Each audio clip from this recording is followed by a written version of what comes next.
А вы знали, что, зная несколько трюков, можно влюбить в себя кого угодно?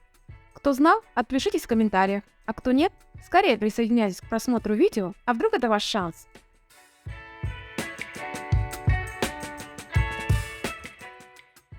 И первый трюк в списке – это зрительный контакт.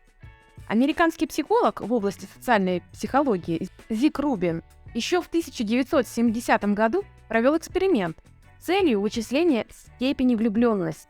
Для своего исследования Рубин пригласил сотни влюбленных пар из Мичиганского университета. Наблюдая за ними через стекло с односторонним зеркальным покрытием, исследователь обращал внимание на зрительный контакт между слабо любящими и сильно любящими парами. Вывод, к которому пришел Рубин: пары подолгу смотрели друг на друга, а именно 85% времени на протяжении всего разговора. При обычном же разговоре люди смотрят друг на друга в среднем 30-40% времени. Однако тот же эксперимент психолога показал и обратную силу взглядов. Так пристальные и долгие взгляды могут быть не только свидетельством близких взаимоотношений между мужчиной и женщиной, но и способны вызвать чувств. Но действенны они только в том случае, если мужчина и женщина интересны друг другу изначально. Таким образом, если вы хотите вызвать симпатию к себе, то во время разговора, например, 20-минутного, 15 минут не отводите взгляд от объекта вашей симпатии. Физиологически это объясняется тем, что человеческий мозг запоминает последние действия партнера в момент возникновения первых чувств и повторяет прошлые действия, вырабатывая вещество под названием фенилэтиламин. Называют его еще гормоном любви. И вырабатывается он в ответ на объект, который нам нравится. Именно из-за фенилэтиламина мы ощущаем симпатию, эмоциональную теплоту и сексуальность. А еще этот амин вырабатывается при поедании шоколада. Поэтому хотите вызвать интерес партнера, смотрите ему в глаза и вместе ешьте шоколад. Второй трюк. Свидание при тусклом свете. Когда выбираете место для первого свидания, то задумайтесь об освещении. Пускай в помещении будет приглушенный свет, а лучше вообще использовать свечи. Почему?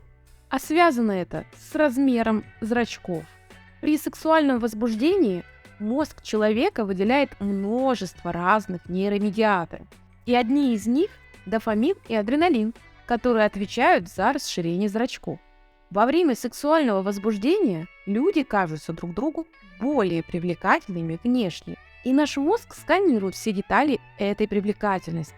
И одна из таких деталей – это расширенные зрачки до средних размеров, которые меняют черты лица в сторону мягкости и нежности.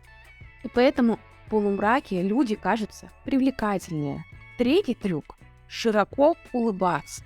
Многочисленные исследования показывают, что человек с широкой улыбкой располагает к себе, и другому кажется привлекательнее, но не с растянутой улыбкой, а улыбкой, чтобы аж зубы было видно.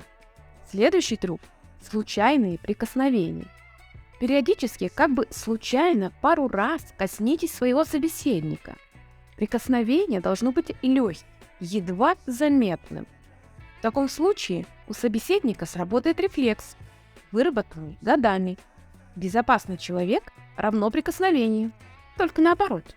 Если прикосновение было правильное, от изначально приятного человека в правильный момент, то срабатывает механизм прикосновения равно безопасный человек. Но касаться нужно социально приемлемых зон. Это кисти рук и предплечья. И таким образом вы располагаете к себе человека, создавая у него ощущение безопасности. Вообще, про прикосновение во время беседы можно даже целое видео записать. Это очень эффективный инструмент коммуникации. Пятый трюк. Беседы о личном. Старайтесь не зацикливаться на обсуждении общестандартных тем. Расскажите что-то личное о себе. Это вызовет к вам доверие и желание открыться в ответ. Шестой трюк. Шутки на свидании. Пытайтесь весело шутить. Совместный смех с кем-то сближает людей, создает яркий след в памяти о человеке и желание продолжать общение. Все эти нехитрые приемы следует использовать все вместе во время общения. Каждый последующий трюк задействует нужные для возникновения влюбленности эмоции, создав в комплексе любовь. Попробуйте и расскажите в комментариях о своих успехах. А пока подпишитесь на канал, ставьте лайки, нажимайте колокольчик. Любите друг друга.